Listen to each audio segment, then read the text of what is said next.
בסוף, פרק ג' תנידה, משביעים אותו תהי צדיק ואל תהי רשע, ואפילו כל העולם כולו אומרים לך צדיק אתה היה בעיניך כרשע. וצריך להבין לאט נבות פרק ב' ואל תהי רשע בפני עצמך. Só para recapitular um pouquinho do que vimos nesse capítulo, segundo capítulo do Tânia, começa falando que a alma de um judeu, ela é parte integral de Deus, quer dizer, como se Deus tivesse tirado uma parte dele mesmo e colocado no judeu. O Tânia não aborda, mas a gente comentou que a alma de um não-judeu tem discussão de onde que vem exatamente, se o não-judeu tem duas ou apenas uma, tem algumas opiniões. Ainda assim, como o Tânia foi escrito para judeus, então não tem problema um não-judeu estudar, mas saber que nem tudo vai ser referente a ele. Ainda assim, tudo o que a gente pode aprender de atitudes, como se comportar, o psicológico é válido para todo mundo. Vimos 3 exemplos, como que o Alter Rebbe, o autor, ele quer demonstrar que a alma veio de Deus. Falamos, primeiro, que a alma é como um sopro, que o sopro vem desde o âmago, em contrapartida, a fala não vem tão profunda, por isso que as pessoas não necessariamente se cansam ao falar.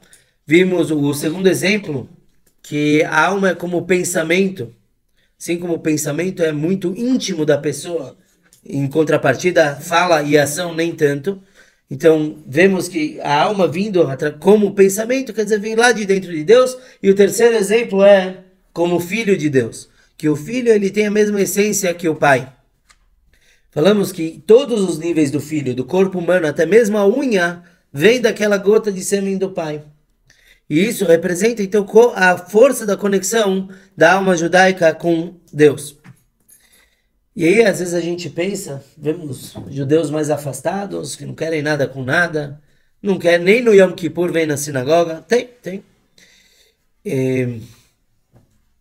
Eu vi hoje um vídeo do Rebbe, quem quiser, ele está legendado em inglês. Uma pessoa, um religioso, foi falar com o Rebbe e fala que o irmão dele, se não me engano, um parente, acho que era um irmão, discutia muito com a questão que o Rebbe falava Mi Yehudi, quando Israel começou a receber todo mundo que tem pai judeu, avô judeu, e o Rebbe foi muito forte falando que tem a regra, quem é judeu é filho de mãe judia, ponto final, ou convertido, de acordo com a Halachá. Tudo bem, essa é a lei do retorno. E aí essa pessoa foi falar para o Rebbe que o parente dele não concorda nada com isso. Será que ele deve ir e falar duro para convencer como tem que ser? O Rebbe falou, não. Deixa. Por quê? Porque essa questão de quem é judeu mesmo é uma das mitzvot da Torá. Temos mais 612. Mantenha a boa conexão com essa pessoa para ela cumprir 612, que também é muito bom. Então, um judeu mesmo, que ele não cumpra nada, a gente tem que saber que ele tem muitas boas ações, que até o ponto que o Talmud fala que até mesmo uma pessoa que não tem mitzvah, aparentemente mitzvah nenhuma, um rachá, um perverso, ele está repleto de boas ações e mitzvot, como uma romã. Certa vez entrou uma moça no Beit Chabad na Índia. Isso é trazido, inclusive, no livro GPS para a Alma. E entrou a moça e falava para o rabino, um israelense, sabe, aqueles revoltados? Falava para o rabino, eu não quero saber nada de Torá, eu não acredito em Deus, nem nada. O rabino falou, tá bom. Ficou escutando, até que ele pensou, falou, abre o Aron, a arca sagrada, tira a Torá e pisa. Você não acredita mesmo? A moça falou, não, rabino, vou pisar na Torá? Você não acredita em Deus, você não acredita na Torá. Pega a Torá e pisa. Resumo da história, a menina se tornou religiosa depois. Por quê? Porque tocou naquele ponto lá dentro de que sim, todo mundo é conectado com Deus. E é isso que esse capítulo fala da relação que tem a alma com Deus. Logo no final da aula passada, falamos da importância de um judeu se conectar com um tzadik, com o líder da geração. Por quê?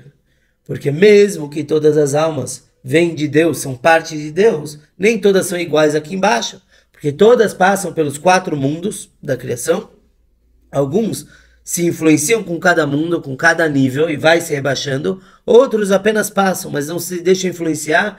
A gente pode comparar cada mundo como um filtro. oposto ao filtro que limpa, um filtro como que suja.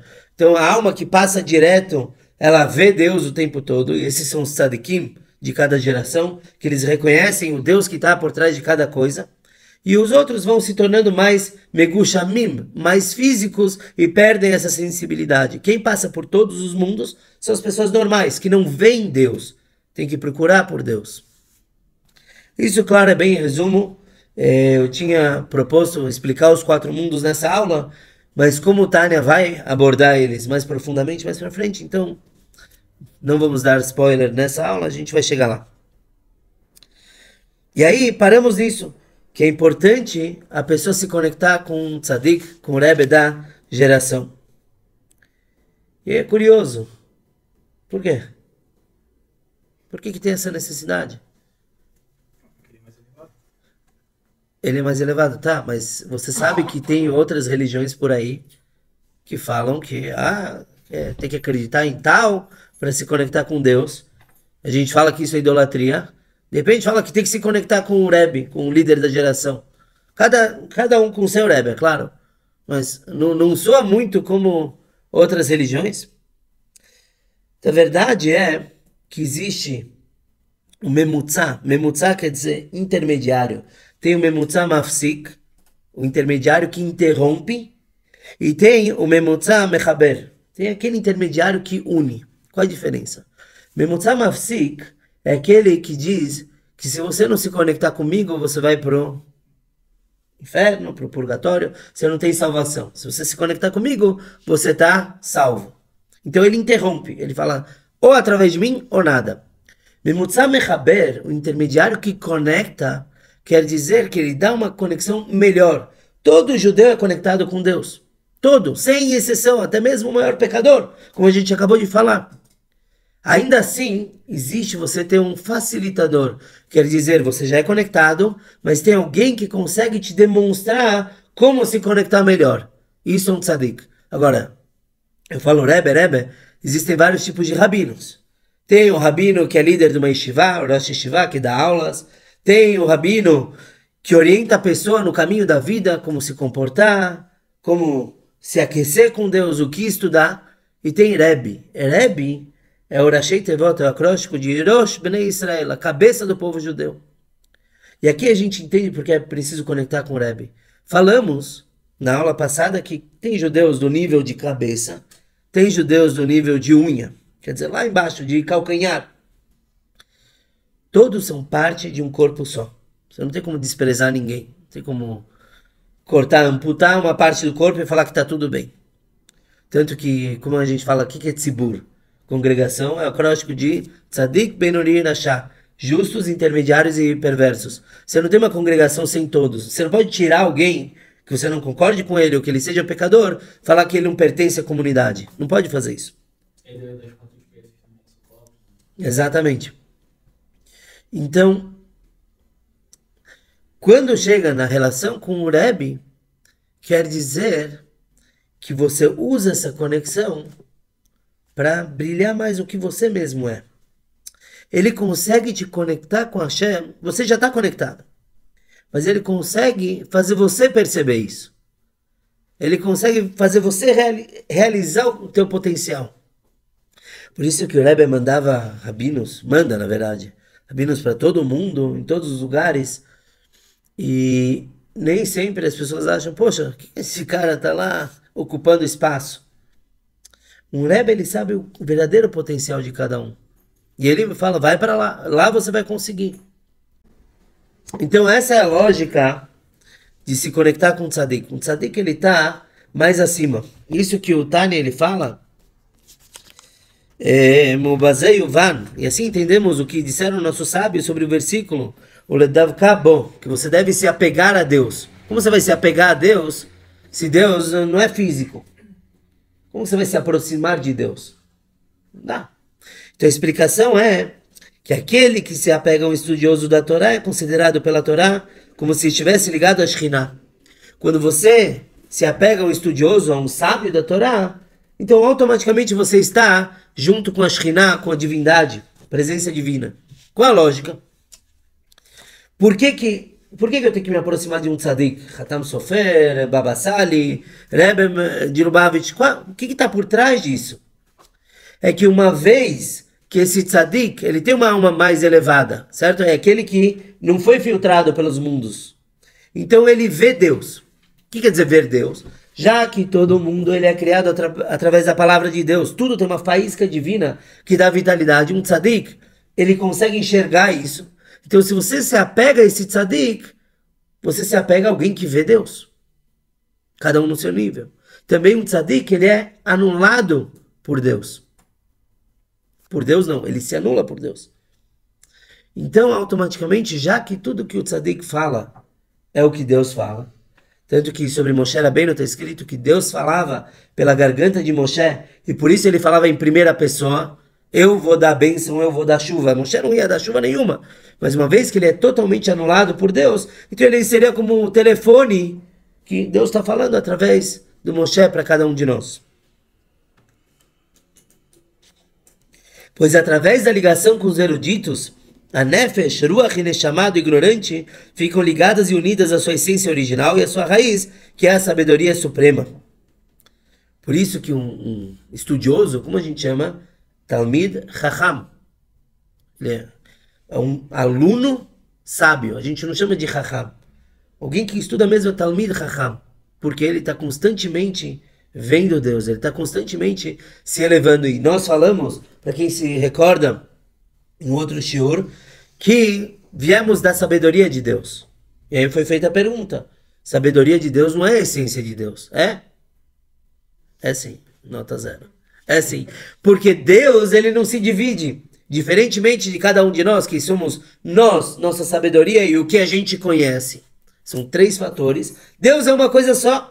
Então, já que o Talmid Chacham, o Tzadik, ele é conectado com a sabedoria divina, então ele é conectado com Deus. Como está escrito, ele é o conhecimento. Deus é o próprio conhecimento. O Hatam Sofer ele escreveu que quando a pessoa ela está com um problema, uma dor, ela tem que pedir para o Tzadik rezar por ela. O que está por trás dessa reza? É que um tzadik, um justo, ele sente a dor da pessoa. Então, se eu estou mal, eu vou para o tzadik, peço para ele rezar e ele vai sentir minha dor. Então, por quê? Ele sente a dor, eu sinto a dor. Qual a diferença? O Hatam Sofer falou, é melhor a cabeça entrar para rezar do que os pés. Significando que eu, no meu nível, eu sou pé. O tzadik, ele é a cabeça. Então, já que ele está num nível superior e muito mais conectado com Deus, a reza dele tem mais efeito. E o que acontece com aqueles que deliberadamente pecam e se rebelam contra os sábios? A gente vê isso com Moshe Rabbeinu, tinha o Korach, né, o primo dele que foi contra ele. Se todo judeu recebe sua vitalidade através do tzadik, quer dizer, ela é aprimorada, alguém que se rebela não pode receber direto. Como que funciona? A nutrição de sua nefesh, ruach e neshama, que são os 3 níveis da alma da pessoa que está dentro dela, provém das costas, por assim dizer, da nefesh, ruach e neshama dos sábios. Então existe a forma de receber vitalidade divina como face, de frente, com vontade. Existe o nível de costas, quer dizer, quando eu dou uma coisa de costas para alguém, é porque eu, na verdade, não gostaria tanto de dar. Mas eu tenho que dar. E assim todos são conectados com o líder da geração. E por isso o Tzadik Yesod Olam, por isso que o justo, ele é a base, o fundamento do mundo. Porque ele que leva os mundos nas costas. Então, o Tânia vai fazer uma pergunta. Muito forte. Contra o Zohar. Se você está me falando que a alma vem de cima e que o nível da alma já é decidido lá em cima, por que que o Zohar e o Zohar Hadash dizem o seguinte, que é o essencial é conduzir-se de maneira pura, santa, durante a união sexual? O Zohar fala que o nível da pessoa, do filho, é de acordo com o comportamento dos pais quando eles estão juntos. Existe uma mitzvah da Torá de se santificar. Santificar-se não é a pessoa não comer carne e não kasher. Isso já é proibido. Como que uma pessoa se santifica? É mesmo no que é permitido para ele fazer de forma sagrada, pura. Então, sabemos que uma das formas mais sublimes de relação entre uma pessoa e outra, entre marido e mulher, é a união sexual. Isso é uma mitzvah, isso é comparado com o santuário. Então, se depende como a pessoa usa aquele momento, qual o pensamento que ele tem, vai influenciar o filho. O que acontece? Se eu digo que a alma vem de cima, num nível definido, que muda meu pai e minha mãe terem pensamentos puros. Inclusive, pelo menos em Chabad é um pouco mais fácil. O que a gente pensa na hora do ato, principalmente na hora que vai procriar mesmo, a gente pensa no Rebbe. Por quê? Porque a gente quer a influência de um santo. Nossa querida psicóloga, doutora Sandra, vai ter problema para me explicar isso depois. Mas o Talmud fala também, não lembro qual era o sábio, que sentava na porta da mikve das mulheres. Rabi Yochanan, esse que dá até um estudioso. Rabi Yochanan sentava na porta da mikve. Aí foram falar, mexiga, né? As mulheres se escondem para ir no mikve. Na rua Chabad, elas olham um lado, não está passando ninguém para ver, que elas estão saindo de repente. Rabi Yochanan sentava na porta. Aí foram perguntar, o que você está fazendo aí? Aí ele falava, porque eu quero que elas me vejam e tenham filhos parecidos comigo no nível espiritual. Porque ele era tão sagrado que as mulheres iam pensar, eu vi hoje Rabi Yochanan, e não de uma forma de luxúria, mas sim de uma forma de se inspirar. Por isso que não é apropriado uma mulher, quando ela sai do mikve, ela vê um animal não kasher. Porque isso influencia também. Mas óbvio que o casal tem que se curtir, e tem que aproveitar, e tem que ter brincadeiras entre o casal. É importante. Mas na hora H, tem que estar pensando em coisas puras. Porque isso influencia o filho. Então, se a alma vem de cima, voltando à pergunta, se a alma vem de cima, como é possível que o pensamento dos pais influencia? Afinal de contas, o que não é o caso dos filhos dos ignorantes, que um ignorante quer dizer alguém que nunca estudou nada, ele não vai se comportar bem, não vai pensar nada, como que você vai ter um tzadik? Isso deve ser entendido no sentido de que como não há nefesh ruach neshama, que não tem uma vestimenta da essência de seu pai e sua mãe, e todos os preceitos que ela cumpre são influenciados por essa vestimenta.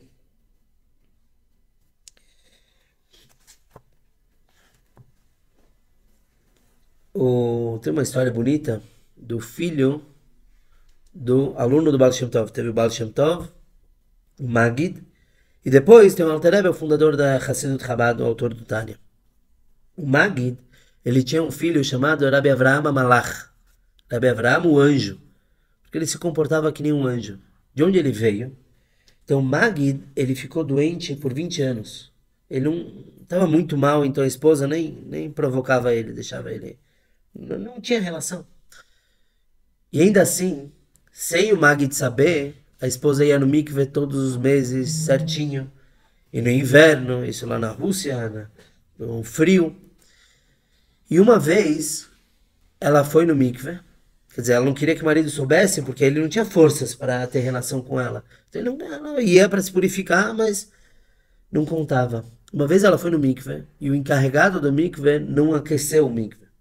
Não esquentou a água, não esquentou o metal que colocava para aquecer a água.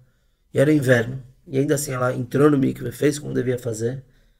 E isso prejudicou tanto ela que quando ela chegou em casa ela desmaiou. Então todo mundo correu para ajudá-la. E o marido perguntou, o que aconteceu? Porque de repente você foi bem, saiu de casa, voltou mal? Ela contou, na verdade eu fui fazer mikve. E ele ficou tão impressionado com a força dela. Porque a gente sabe, uma mulher precisa ter o marido do lado, é natural. E ela, por 20 anos, sabendo que o marido não ia ficar com ela, ela se dedicava a estar pura. Então ele ficou tão impressionado que aquela mikve, eles tiveram relação. E veio daquela relação veio Rabbi Avraham Malach. Então a gente vê como a Kedushá, a santidade que eles tiveram naquele momento, atraiu um filho tão tzadik. Por outro lado, estamos em Sfirat HaOmer, contagem do Homer, onde temos o luto pelo falecimento dos 24 mil alunos de Rabbi Akiva. Rabbi Akiva com certeza não foi gerado por pais santos. Tem opiniões que falam que os pais eles eram convertidos, mas muito simples, não sabiam de nada. Diferente de hoje, que uma pessoa para se converter tem que ser um Talmid Chacham. E o Rabi Akiva não foi gerado através de santidade. Como é possível que temos então dois tzadikim, Rabi Avraham Malach e o Rabi Akiva, gigantes? E o Zohar fala que a pessoa tem que se purificar? Como que a gente junta a equação? E David Amelech? É verdade que a alma é decidida lá em cima, puramente. Só que a roupagem da alma depende dos pais. O que quer dizer roupagem? Então, a gente explicou numa aula que tem uma terceira alma chamada Nefesh HaSichlit, que é a alma intelectual. Tem outros que explicam isso como a Nefesh HaBamit, a alma animal da pessoa é decidida no ato dos pais. Então, se os pais se santificaram e tiveram bons pensamentos, então o que acontece é que a roupagem da alma divina que o filho vai ter, ou a filha, vai ser muito refinado. Então ele não vai ocultar a luz da alma. A alma é poderosíssima. E o corpo, ou Yetzer Hara, o que for, não vai atrapalhar, não vai ficar no meio do caminho. Rabi Akiva, ele tinha uma alma espetacular, mas ele levou mais de 40 anos para revelar isso. Ele era ignorante. Depois ele casou com a Rachel e se prontificou a estudar com crianças, ele passou muita vergonha, até que ele se tornou Rabi Akiva. Ele se tornou o grande Rabi Akiva depois de 24 anos estudando Torá. Quer dizer, no decorrer de 24 anos, a partir dos 40. Então uma pessoa chega e fala, oi, veio, eu não sei nada. Menos do que o Rabi Akiva, com certeza você não está lá. Se já vem na sinagoga, está melhor que ele. Então ele tinha uma alma muito forte, mas a oposição do corpo ou dessa roupagem era muito grande. Então ele teve que lutar para revelar isso. Desculpa, a conversão não limpa o passado? Também que não era convertido. Não era ele convertido, os pais. Desculpa, é verdade. Você cancela. Assim? Mas a resposta seria assim, pela pergunta? A conversão limpa o passado? Limpa o passado, é uma pessoa nova. Ele nasceu de novo, mas os pais do Rabi Akiva, hoje em dia, se faz um inferno para a pessoa converter. Ó, a gente sabe quem está passando, né? Tem que estudar isso. Antigamente não era assim. Por quê? Porque para a pessoa se converter, basta ela ir na frente de 3 judeus, falar, vou me converter, fazer o Brit Milá, fazer o mikveh, falar que aceita todas as mitzvot, pronto, está convertido. Ainda assim, então, os pais de Rabi Akiva eram convertidos, mas daquela forma simples. Então eles não sabiam ter pensamentos elevados. Não ele. Então, aqui a gente tem a nossa resposta. A alma vem de cima decidida como é. A roupagem é decidida pelos pais. Então vale a pena ter a relação positiva, porque isso é para o benefício do filho. Esse é o final do nosso Perek, que ele conseguiu então explicar para a gente como vem a alma divina. Então, com relação à própria alma em si, às vezes ocorre que a alma de uma pessoa extremamente elevada venha a ser filho de uma pessoa muito desprezível. Dá para acontecer, porque o nível da alma é Deus que decide e ele resolve por que vai trazer uma alma desse tipo ou daquele tipo. Ainda assim, se a pessoa tem uma alma no nível muito inferior, não é desculpa para ele ser um pecador. Não é isso. Uma alma no nível inferior quer dizer uma alma que vai ter que batalhar mais, que vai ser um Benoni, porque um tzadik, ele tem que receber a alma de tzadik. Pode acontecer de vez em quando que Deus dá um presente no meio da vida, mas não é comum. E ainda assim, os pais têm que, apesar da alma vir direto de Deus, os pais têm que saber fazer um corpo, uma alma animal que não vai atrapalhar o filho ou a filha a se revelar. Então, em resumo desse capítulo, nós vimos que a alma divina é parte do Deus vivo, dele mesmo. Vimos sobre ser um sopro, pensamento e filho de Deus. A obrigação, a necessidade da pessoa se conectar com o tzadik. E também como que um pai ele consegue influenciar no corpo para o filho ser bom ou não. Ele consegue influenciar para o filho poder se revelar facilmente ou ter muita oposição do corpo e da alma animal. Agora, se Deus quiser, nos próximos 2 capítulos a gente vai ver sobre as faculdades da alma divina, a Sefirot, e exatamente como que ela trabalha.